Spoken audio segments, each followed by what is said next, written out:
Mars గ్రహంపై ఒక భయంకరమైన విషయం జరుగుతుంది. దానికి సాక్ష్యమే ఈ ఫోటో. నాసా మార్స్ పైకి ఒక మార్సన్ హెలికాప్టర్ ని పంపిన విషయం అందరికీ తెలుసు. ఇది అక్కడ వాతావరణంలో ఎగురుతూ ఫోటోలు తీయడానికి, జీవం ఆనవాలను వెతకడానికి డిజైన్ చేయబడినది. కానీ ఈ హెలికాప్టర్ తో కొన్ని వింత విషయాలు జరుగుతున్నాయి. మొదటిగా ఇది నాసా శాస్త్రవేత్తలకు కొన్ని కలర్ ఫోటోలను పంపించింది. అసలు అలాంటి ఫోటోలు పంపడానికి దీన్ని ప్రోగ్రామ్ చేయలేదు. ఒకరోజు ఇది మార్స్ వాతావరణంలో ఎగురుతూ అకస్మాత్తుగా కనిపించకుండా పోయింది. దీంతో నాసా తన నోవర్స్ ను హెలికాప్టర్ చివరి లొకేషన్ కు పంపించాయి. రోవర్ అక్కడ చేరుకునేటప్పటికి హెలికాప్టర్ ఒక ఇనుప దిండుపై నిలబడి ఉంది. కానీ అక్కడ ఏదో తేడా కనిపించింది. రోవర్ ఆ హెలికాప్టర్ ఫోటో తీసి నాసాకు పంపించింది. ఆ ఫోటోని చూసిన శాస్త్రవేత్తల్లో భయం మొదలైంది. ఎందుకంటే ఆ ఫోటోలో లెఫ్ట్ సైడ్ ఏదో కనిపించింది. అది చూశాక శాస్త్రవేత్తలకు ఒక విషయం అర్థమయ్యింది. ఇక ఎప్పటికీ ఈ మార్సియన్ హెలికాప్టర్ ను ఎగరనీయలేము అని. ఎందుకంటే అది ఆకాశంలోకి ఎగరనీయకుండా ఎడమ పక్క ఒక వస్తువును అడ్డుకొని పెట్టుకొని కనిపించింది. అసలు ఆ తీసిన ఫోటోలో శాస్త్రవేత్తలు చూసి ఏం గమనించారు? అంతేకాదు, మార్స్ గ్రహం మొత్తం మింగేసే ఒక మాన్స్టర్ కూడా అక్కడ దాగి ఉందంటే మీరు నమ్ముతారా? ఇది కొన్ని లక్షల సంవత్సరాల క్రితం నాటి మార్స్. దట్టమైన వాతావరణం, పెద్ద పెద్ద సముద్రాలు, తడి నేలలో ఉండేది. కానీ ఇప్పుడు లక్షల ఏళ్ల తర్వాత ఒక మానవ నిర్మాణం హెలికాప్టర్ అక్కడ ఎగురుతుంది. దాని పేరే ఇంజెన్యూటీ. దీని బరువు కేవలం 680 గ్రాములు, అంటే ఒక పుస్తకం ఉండే అంత బరువు ఉంటుంది. సాధారణంగా మార్స్ బడ్జెట్ వేల కోట్లలో ఉంటుంది. కానీ ఈ మిషన్ కోసం నాసా ఖర్చు చేసింది 600 కోట్లు, అంటే సుమారుగా $80 మిలియన్. ఇంత తక్కువ బడ్జెట్ దీనికి అత్యంత బలంగా మారింది. దీంట్లో వాడే చాలా పార్ట్స్ మనం డైలీ చూసే ఫోన్స్ లో, గ్యాజెట్స్ లో నుంచి తీసుకున్నవే. ఉదాహరణకు దీంట్లో శాంసంగ్ S5G ప్రాసెసర్ వాడారు. అలాగే దీని బ్యాటరీలు డ్రిల్లింగ్ మెషిన్ నుంచి తీసుకున్నారు. కొన్ని సెన్సర్లు అయితే గూగుల్ పిక్చర్ 3 నుంచి తీసుకున్నవే. కానీ ఈ చిన్న హెలికాప్టర్ లో మనుషులు ఒక పెద్ద కళ దాగి ఉంది. అదే వేరొక గ్రహంపై ఎగరాలన్న కళ. అయితే ఈ కళను నిజం చేసిందా? ఖచ్చితంగా. ఫిబ్రవరి 18, 2021న పర్సేవర్స్ రోవర్ మార్స్ పైన దిగినప్పుడు దాని కింద ఈ ఇంజెన్యూటీ హెలికాప్టర్ కట్టేసి ఉంచబడింది.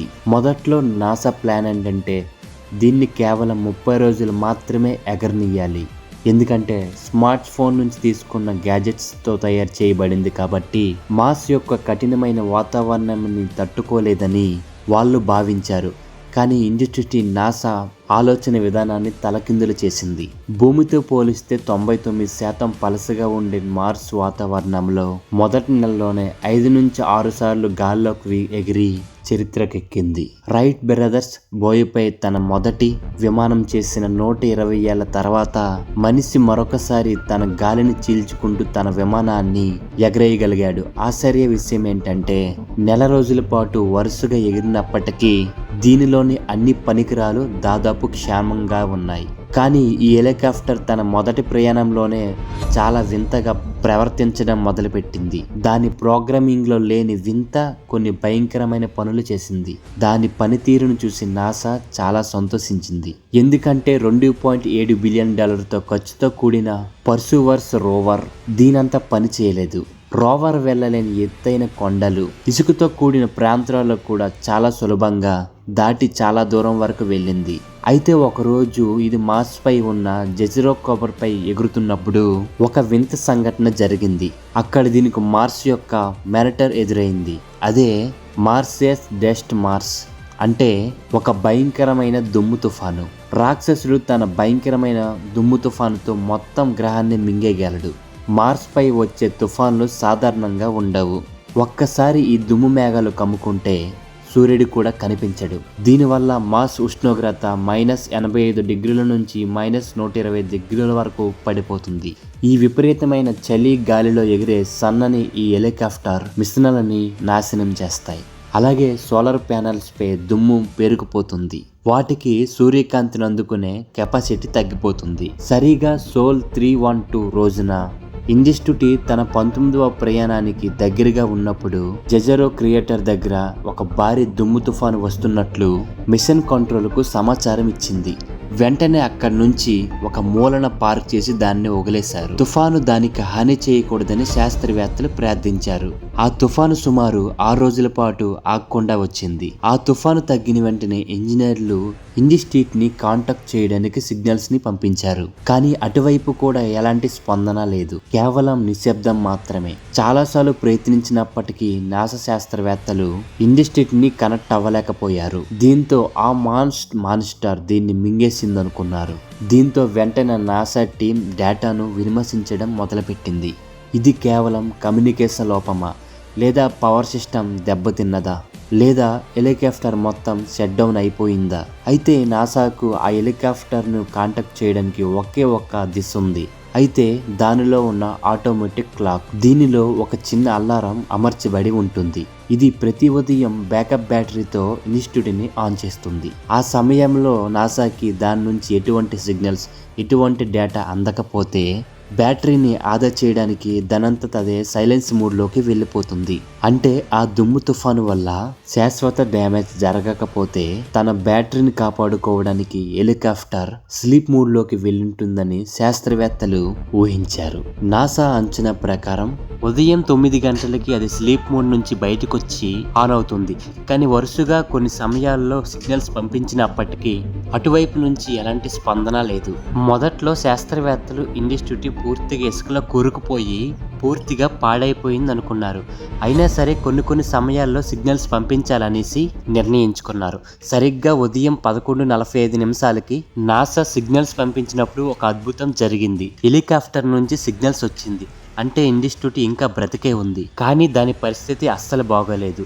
తుఫాన్లో చిక్కుకోవడం వల్ల దాని హార్డ్వేర్ మరియు దాని సాఫ్ట్వేర్ బాగా దెబ్బతిన్నాయి. సోలార్ ప్యానెల్స్ పై ఇసుక పేరుకుపోవడం వల్ల విద్యుత్ ఉత్పత్తి 20% తగ్గిపోయింది. అన్నిటికంటే ముఖ్యంగా విమానయంలో కీలక పాత్ర పోషించే ఒక ఇంపార్టెంట్ సెన్సార్ పూర్తిగా పాడయింది.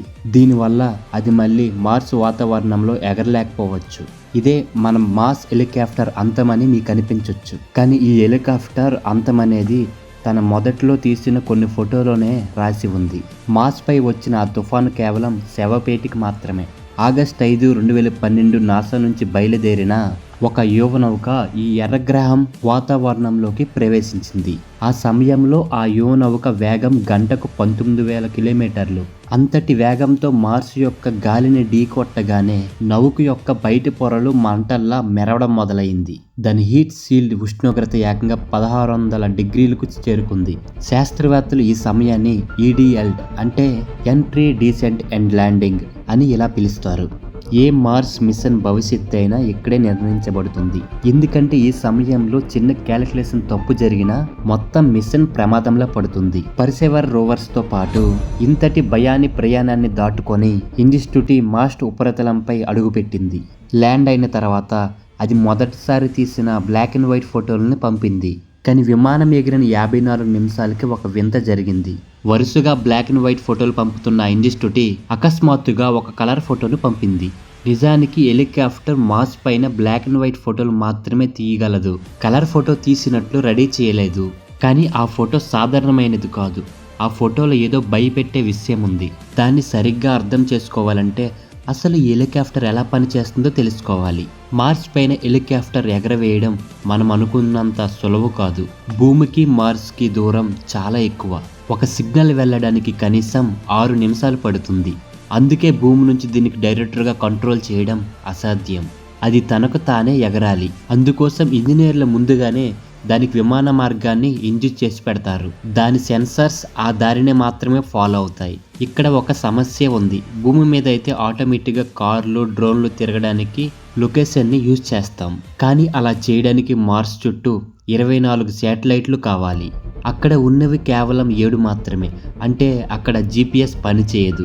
అందుకే నాసా ఒక తెలివైన పని చేసింది. ఇండిస్ట్యూట్ కింద 2 కెమెరాలను అమర్చారు. ఇవి సెకండ్కు 30 ఫోటోలను తీస్తాయి. ఈ ఫోటోలను మార్స్ ఉపరితలం పాత మ్యాప్తో పోల్చుకుంటూ అది తన లొకేషన్ను అంచనా వేస్తుంది. ఈ సిస్టమ్ కేవలం బ్లాక్ అండ్ వైట్ ఫోటోలు తీసినట్లే అమర్చారు. ఈ సిస్టమ్ కేవలం లొకేషన్ తెలుసుకోవడమే తప్ప ఇన్స్టాగ్రామ్లో ఫోటోలు అప్లోడ్ చేయడం కాదు కదా. కానీ ఎమర్జెన్సీ కోసం ఇందులో ఒక కలర్ ఫోటో కెమెరా సిస్టమ్ ఉంది. ఎప్పుడైతే అది కలర్ ఫోటోను తీసి పంపిందో నాసా సైంటిస్టులకు అర్థమైంది హెలికాప్టర్లో ఏదో తేడా జరిగిందని. వెంటనే హెలికాప్టర్ సిగ్నల్స్ కట్ అయ్యాయి. కొంత సమయం వరకు అందరూ 6 కోట్ల మిషన్ దెబ్బకు ఎగిరిపోయింది అనుకున్నారు. ఎన్నో ప్రయత్నాల తర్వాత శాస్త్రవేత్తలు ఇన్స్టిట్యూట్తో కనెక్ట్ అయ్యారు. అప్పుడు తెలిసింది అది సురక్షితంగా ఎమర్జెన్సీ ల్యాండింగ్ చేసుకుంది అని. అసలు అక్కడ ఏం జరిగిందంటే దాని సిస్టమ్ కేవలం బ్లాక్ అండ్ వైట్ ఫ్రేమ్స్ కోసమే డిజైన్ చేయబడింది. కానీ అది ఒక కలర్ ఫోటో తీయడంతో మొత్తం సిస్టమ్ గందరగోళం అయ్యింది. ఆ కలర్ ఇమేజ్ను సిస్టమ్ సరిగ్గా చదవలేకపోయింది. దాంతో ఒక black and white frame miss అయింది లేదా స్కిప్ అయింది. దీనివల్ల కొత్తగా వచ్చిన ఫోటోలన్నీ వెనకబడి ఉన్నాయి. సింపుల్గా చెప్పాలంటే హెలికాప్టర్కు కంప్యూటర్ తప్పుడు లొకేషన్ చెప్పడం మొదలయ్యింది. హెలికాప్టర్ సరైన చోట ఉన్నా తను వెనకబడిపోయాననుకొని ముందుకు వెళ్ళేది, మళ్ళీ ముందుకు చాలా ముందుకు వెళ్ళిపోయాననేసి మళ్ళీ వెనక్కి వచ్చేది. ఇలా ఒక వింత రూప్లో ఇరుక్కుపోయి సిస్టమ్ పూర్తిగా కన్ఫ్యూజన్లో ఉండిపోయింది. ఈ గందరగోళం వల్లే నాసాకు సిగ్నల్స్ కట్ అయింది. అదృష్టం కొద్దీ ఇన్స్టిట్యూట్ ఈ ప్రాబ్లంని ముందే పసిగట్టింది. బ్యాలెన్స్ తప్పి క్రాష్ అయ్యేలోపే అది ఎమర్జెన్సీ ల్యాండింగ్ చేసింది. నాసాకు తిరిగి కనెక్ట్ అవగానే ఆ బగ్ను సాల్వ్ చేశారు. ఇక్కడ శాంసంగ్కి బదులు యాపిల్ని వాడుంటే ఈ ప్రాబ్లం వచ్చేది కాదని కొంతమంది వాదించారు. సరే, ఇప్పుడు మళ్ళీ ఆ డస్ట్ స్టార్మ్ విషయానికి వద్దాం. తుఫాను వల్ల దాని సెన్సర్లు పాడైపోయాయని చెప్పుకున్నాం కదా. అప్పుడు నాసా శాస్త్రవేత్తలు ఒక ఉపాయం ఆలోచించారు. ఇందులో స్మార్ట్ ఫోన్ కాంపోనెంట్స్ ఉన్నాయి కాబట్టి పాడైపోయిన నావిగేషన్ సెన్సర్లు బదులుగా ఫోన్లో ఉండే ఎక్స్కోమీటర్ మరియు గైరోస్కోప్లను వాడాలని డిసైడ్ అయ్యారు. ఆశ్చర్యకరంగా ఆ ఐడియా అద్భుతంగా అనిపించింది. ఆ ఇన్స్టిట్యూట్ మళ్ళీ గాల్లోకి ఎగిరింది. కానీ అది దాని చివరి ప్రయాణమని ఎవరూ ఊహించలేదు. ఇప్పుడు ఈ కథలో అత్యంత బాధాకరమైన విషయానికి, అంటే పరిసేవర్ తీసిన ఫోటో దగ్గరికి వద్దాం. ఫ్లైట్ 71 ఇది ఇన్స్టిట్యూట్ హెలికాప్టర్ యొక్క అత్యధిక దీర్ఘమైన ప్రయాణం. ఇది మార్స్ పై ఉన్న బ్రైట్ ఏజెంట్ అనే ప్రదేశానికి చేరుకోవాలి. అక్కడ పరిసేవర్ రోవర్ దీనికోసం వేచి ఉంది. దీనికోసం నాసా ఒక సులభమైన మార్గం ఎంచుకుంది. కేవలం ఒక ఇసుక దిన్నును దాటడమే దాని పని. కానీ దారిలో ఒక పాత సమస్య వచ్చింది. హెలికాప్టర్ పొరపాటున మరొక కలర్ ఫోటోను తీసింది. దానివల్ల దాని ఏఐ సిస్టమ్ మళ్ళీ కన్ఫ్యూజన్ లో పడింది. కానీ ఈసారి ల్యాండింగ్ సమయంలో ఇన్స్టిట్యూట్ చాలా పెద్ద తప్పు చేసింది. అది మాస్ పైన అత్యంత ప్రమాదకరమైన ఇనుపు కుప్పల పైన ల్యాండ్ అయింది. అయినా సరే అది 72వ దాని చివరి ప్రయాణానికి మొదలయ్యింది. గాల్లోకి లేచింది, దాని కెమెరాలు పనిచేసాయి, కానీ దాని నావిగేషన్ దెబ్బతింది. ఈసారి ఎమర్జెన్సీ ల్యాండింగ్ కూడా విఫలమైంది. అది వేగంగా నేలకూలింది.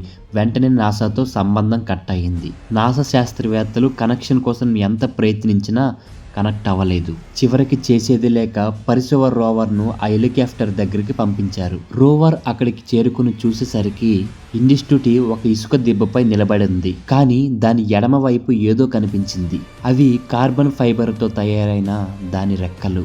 దాని రెక్కలే మార్స్ వాతావరణంలో ఎగిరేలా చేశాయి. కానీ ఇప్పుడు అవి ముక్కలై మార్స్ ఉపరితలంపై పడున్నాయి. మార్స్ దగ్గర పడిన దెబ్బకు ఆ రెక్కలు తన బలహీనమైన పాయింట్ దగ్గర విరిగిపోనున్నాయి. రోవర్ తీసిన దాని ఫోటోని మనకు చివరి సాక్ష్యంగా అయ్యింది. ఇక ఎప్పటికీ ఈ మార్సర్ హెలికాప్టర్ ఎగరలేదని ఆ ఫోటో నిర్ధారించింది. కానీ ఇక్కడ ఆశ్చర్యకరమైన విషయం ఉంది. ఇన్స్టిట్యూట్ సెన్సర్లు ఇంకా పనిచేస్తున్నాయి. అది ఎగరలేనప్పటికీ కూడా వాతావరణాన్ని, ఉష్ణోగ్రతను, గాలిలో లెక్కించే పరికరాల ద్వారా ఇది ఎప్పటికీ నాసాకు సమాచారం పంపుతూనే ఉంది. అంటే అది ఇప్పుడు ఎగిరే హెలికాప్టర్ నుంచి కదలకుండా ఉండే ఒక వెదర్ స్టేషన్లా మారిపోయింది. భూమి నుంచి మార్స్ వరకు ప్రయాణించే ఒక మిషన్ స్థాయి నుంచి వెదర్ స్టేషన్గా మారిన దీని ప్రయాణం నిజంగా ఒక సినిమా స్టోరీలా ఉంది కదా. దీని కథ చెప్తుంటే ఇది ఒక యంత్రంలా కాకుండా ప్రాణం ఉన్న ఒక వస్తువులా అనిపించింది. మరి మీరేమంటారు? వీడియో నచ్చినట్లయితే లైక్ చేయండి. అలాగే ఇన్ఫర్మేషన్ని మీ ఫ్రెండ్స్ అండ్ ఫ్యామిలీకి షేర్ చేయండి. అలాగే ఇలాంటి ఇన్ఫర్మేషన్ ఫ్యాక్ట్స్ కోసం మన ఛానల్ని ఎవరైనా సబ్స్క్రైబ్ చేసుకోకపోతే సబ్స్క్రైబ్ చేసుకుని పక్కనే బెల్ ఐకాన్ని ట్యాప్ చేయండి. దీనివల్ల నేను వీడియో పెట్టిన వెంటనే మీకు నోటిఫికేషన్ రూపంలో వస్తుంది.